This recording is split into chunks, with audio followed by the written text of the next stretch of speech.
साथ संगत जी, प्रेम से कहना धन निरंकार जी। एक नई साखी के साथ स्वागत है आप सभी का आपके ही अपने चैनल पर। आज की साखी का विषय है भाव के भूखे हैं भगवान। चलिए सुनते हैं आज की ये साखी। साथ संगत जी, पुरानी बात है, एक संत बरसाना में रहते थे और वो संत हर रोज़ सुबह उठकर यमुना जी में स्नान करके राधा जी के दर्शन करने जाया करते थे। ये नियम उनका हर रोज़ का था कि जब तक वो राधा रानी के दर्शन नहीं कर लेते थे तब तक वो जल भी नहीं ग्रहण करते थे। दर्शन करते करते उनकी तकरीबन 80 वर्ष की उम्र हो गई। एक दिन सुबह उठकर रोज़ की तरह वो यमुना में स्नान करने गए और फिर वो राधा रानी के दर्शनों के लिए चले गए। मंदिर के पट खुले और राधा रानी के दर्शन वो संत करने लगे। दर्शन करते करते संत के मन में भाव आया, मुझे राधा रानी के दर्शन करते करते आज 80 वर्ष बीत गए, लेकिन मैंने आज तक राधा रानी को कोई भी वस्त्र नहीं चढ़ाया। लोग तो राधा रानी के लिए नारियल लाते हैं, कोई चुनरिया लाता है, कोई चूड़ी लाता है, कोई बिंदी लाता है, कोई साड़ी लाता है, कोई लहंगा लाता है, लेकिन मैंने तो राधा रानी को आज तक कुछ नहीं चढ़ाया। यह विचार संत के मन में आया कि जब सभी मेरी राधा रानी के लिए कुछ न कुछ लाते हैं तो मैं भी अपनी राधा रानी के लिए कुछ न कुछ ज़रूर लेकर आऊँगा। लेकिन क्या लाऊं जिससे मेरी राधा रानी खुश हो जाए। तो संत जी यह विचार करते करते अपनी कुटिया में आ गए। सारी रात सोचते सोचते उन्हें सुबह हो गई। सुबह उठकर उन्होंने स्नान किया और आज उन्होंने अपनी कुटिया में ही राधा रानी के दर्शन पूजन किए। दर्शनों के बाद बाजार में जाकर उन्होंने सबसे सुंदर वाला लहंगा चुनरिया का कपड़ा खरीदा और अपनी ही कुटिया में आकर अपने ही हाथों से लहंगा और चुनरिया को सिला और सुंदर से सुंदर गोटा उस लहंगा चुनरिया में लगाया।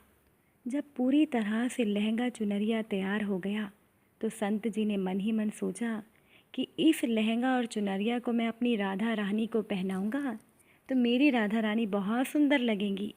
ये सोचकर वो संत जी लहंगा चुनरिया लेकर राधा रानी के मंदिर को चले। मंदिर की सीढ़ियाँ चढ़ने लगे और अपने मन में सोच रहे थे कि आज मेरे हाथों के बनाए हुए लहंगा चुनरिया मैं राधा रानी को पहनाऊंगा तो मेरी लाडली खूब सुंदर लगेगी। ये सोचकर वो संत जी जा रहे थे। इतने में बरसाना की एक छोटी सी बच्ची आई और वो बच्ची उन संत जी से कहती है, बाबा आज तो तुम बहुत ही खुश हो, क्या बात है मुझे बताओ ना। तो बाबा ने उस बच्ची से कहा, लाली आज मैं बहुत खुश हूँ। आज मैं अपने हाथों से राधा रानी के लिए लहंगा चुनरी बनाकर लाया हूँ। इस लहंगा चुनरिया को राधा रानी जी को पहनाऊँगा तो मेरी राधा रानी बहुत सुंदर दिखेगी। उस छोटी सी बच्ची ने कहा, बाबा मुझे भी दिखाओ ना अपनी लहंगा चुनरिया कि आपने कैसी बनाई है। उस लहंगा चुनरिया को देखकर वो बच्ची बोली, बाबा राधा रानी के पास तो बहुत सारी पोशाकें हैं, ये लहंगा चुनरिया मुझे दे दो ना। तो वो संत जी उस बच्ची से कहते हैं, बेटा तुमको मैं बाज़ार से दूसरी दिलवा दूँगा, ये तो मैं अपने हाथों से बनाकर राधा रानी के लिए लेकर जा रहा हूँ, तुम्हें मैं कोई दूसरा लहंगा चुनरिया दिलवा दूँगा। लेकिन उस छोटी सी बालिका ने महात्मा जी का दुपट्टा पकड़ लिया, बोली, बाबा ये मुझे दे दो। पर संत जी भी ज़िद करने लगे, नहीं ये तो मेरी राधा रानी का है, मैं तुम्हें दूसरा दिलवा दूँगा। साथ संगत जी, वो बच्ची इतनी तेज़ थी कि वो संत के हाथों से लहंगा चुनरिया को छीन कर भाग गई। अब तो संत जी को बड़ा दुख लगा कि मैंने तो आज तक राधा रानी को कुछ भी नहीं चढ़ाया, लेकिन आज जब मैं उनके लिए कुछ लेकर आया तो वो बच्ची लेकर भाग गई। मेरी तो किस्मत ही ख़राब है, मेरा जीवन ही ख़राब है, अब मैं क्या करूँगा। यही सोचकर वो संत मंदिर की सीढ़ियों में बैठकर रोने लगे। इतने में वहाँ कुछ संत आए और उन्होंने पूछा, क्या बात है बाबा, क्यों रो रहे हो। तो बाबा ने उन संतों को पूरी बात बताई। संतों ने उन बाबा को समझाया और कहा, तुम दुखी मत हो, कल दूसरी लहंगा चुनरिया बनाकर राधा रानी को पहना देना। चलो अब राधा रानी के दर्शन कर लेते हैं। इस प्रकार से बाकी के संतों ने उन बाबा को समझाया और उन्हें समझाकर वो राधा रानी के दर्शनों के लिए चले गए। उन महात्मा जी का रोना तो बंद हुआ, लेकिन उनका मन बहुत ख़राब था, क्योंकि उनकी जो इच्छा थी, उनकी जो कामना थी वो पूरी नहीं हुई थी। तो अनमने मन से वो संत जी राधा रानी के दर्शनों के लिए जा रहे थे और मन ही मन सोच रहे थे कि मुझे लगता है कि किशोरी जी की इच्छा नहीं थी। शायद राधा रानी मेरे हाथों से बना हुआ लहंगा चुनरिया पहनना ही नहीं चाहती थी। ऐसा सोचकर वो संत बड़े दुखी होकर जा रहे थे। मंदिर आया तो सभी राधा रानी के मंदिर के पट खुलने का इंतज़ार कर रहे थे। थोड़ी ही देर के बाद जब मंदिर के पट खुले तो संतों ने उस महात्मा से कहा, देखो बाबा, आज तो हमारी राधा रानी बहुत सुंदर लग रही है। संतों की बात सुनकर जैसे ही उस बाबा ने अपना सर उठाकर देखा तो बोले, अरे यही लहंगा चुनरिया तो मैं राधा रानी के लिए बनाकर लाया था। और यही लहंगा चुनरिया राधा रानी ने पहन भी लिया। वो बाबा बहुत ही खुश हो गए और राधा रानी से बोले, राधा रानी, आपको इतना भी सब्र नहीं रहा, आप मेरे हाथों से मंदिर की सीढ़ियों से ही ये लहंगा चुनरिया लेकर भाग गई। ऐसा क्यों? साथ संगत जी, राधा रानी ने बाबा से कहा, बाबा, आपके भाव को देखकर मुझसे रहा नहीं गया और ये केवल एक पोशाक नहीं है, इसमें आपका प्रेम है। इसीलिए तो मैं खुद ही आकर ये लहंगा चुनरिया आपसे छीन कर भाग गई थी। इतना सुनकर वो बाबा भाव विभोर हो गए और बाबा ने उसी समय किशोरी जी का धन्यवाद किया। साथ संगत जी, भगवान तो भाव के भूखे होते हैं।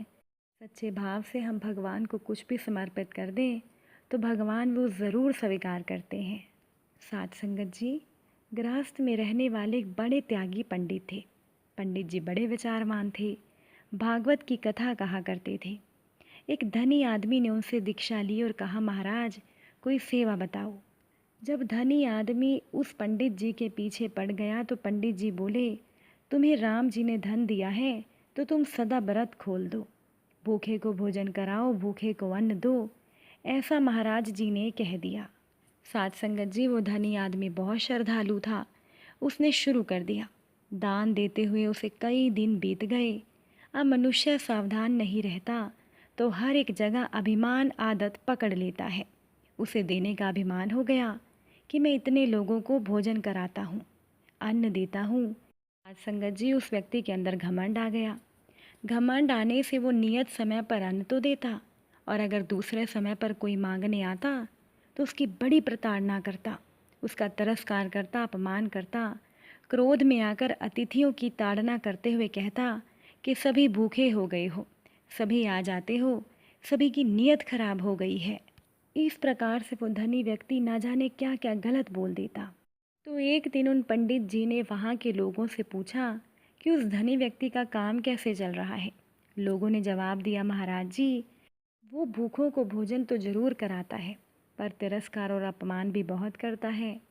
एक दिन पंडित जी महाराज स्वयं उसके घर पर रात को 11 बजे पहुंच गए। उन्होंने दरवाज़ा खटखटाया और आवाज़ लगाने लगे कि सेठ, कुछ खाने को मिल जाए। अंदर से सेठ जी का जवाब आया, जाओ जाओ, अभी समय नहीं है। तो पंडित जी बाहर से बोले, कुछ भी मिल जाए, ठंडी बासी मिल जाए, कल की बची हुई रोटी मिल जाए, भूख मिटाने के लिए थोड़ा कुछ भी मिल जाए। तो सेठ बोला, अभी नहीं है। पंडित जी जानबूझकर उस सेठ को तंग करने के लिए गए थे।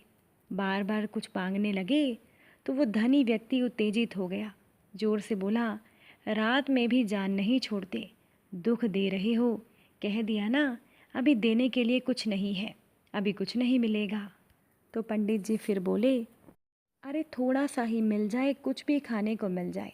अब धनी व्यक्ति को गुस्सा आ गया। वो ज़ोर से बोला, कैसा आदमी है? जब उसने दरवाज़ा खोला तो पंडित जी महाराज सामने खड़े थे। उनको देखकर कहता है, महाराज जी आप थे? पंडित जी ने कहा, मेरे को ही देता है क्या? मैं मांगूँ तो ही देगा क्या? तब वो धनी व्यक्ति बोला, महाराज जी, मैंने आपको पहचाना नहीं। पंडित जी बोले, तुम्हारा क्या मतलब? अगर तुम्हें पता होता कि मांगने वाला मैं हूँ तभी देता क्या? सीधी बात है, मेरे को पहचान लेता तो अन्न देता, दूसरों को वैसे ही देता है क्या? ये कोई देना थोड़ी ही हुआ। तूने कितनों का अपमान तिरस्कार कर दिया, उससे कितना नुकसान हुआ है। तब वो धनी व्यक्ति बोला, महाराज अब मैं आगे से ऐसा नहीं करूँगा। अब कोई भी मांगने आता था तो उस धनी व्यक्ति को पंडित जी महाराज की बात याद आ जाती थी। साथ संगत जी, इसीलिए हर समय सब वेश में भगवान को देखो। भगवान तो कोई भी वेश धारण करके आ सकते हैं, पंडित जी महाराज ने उस धनी व्यक्ति को समझाया कि क्या पता किस वेश में साक्षात नारायण आ जाएं। इस प्रकार आदर से देगा तो भगवान ज़रूर आएंगे। भगवान तो भाव के भूखे हैं। अगर आपका भाव ही क्रोध का है तो भगवान कहाँ से आएंगे। आपके देने का भाव होता है तो भगवान भी लेने को लालायित रहते हैं। भगवान तो केवल प्रेम चाहते हैं। प्रेम से आदर से दिया हुआ भगवान को बहुत प्रिय लगता है। और इसीलिए तो कहा भी गया है कि दुर्योधन का मेवा त्यागा, साग विदुर घर खायो।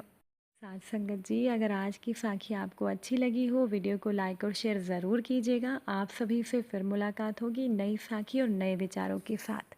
साथ संगत जी, प्यार से कहना, धन निरंकार जी।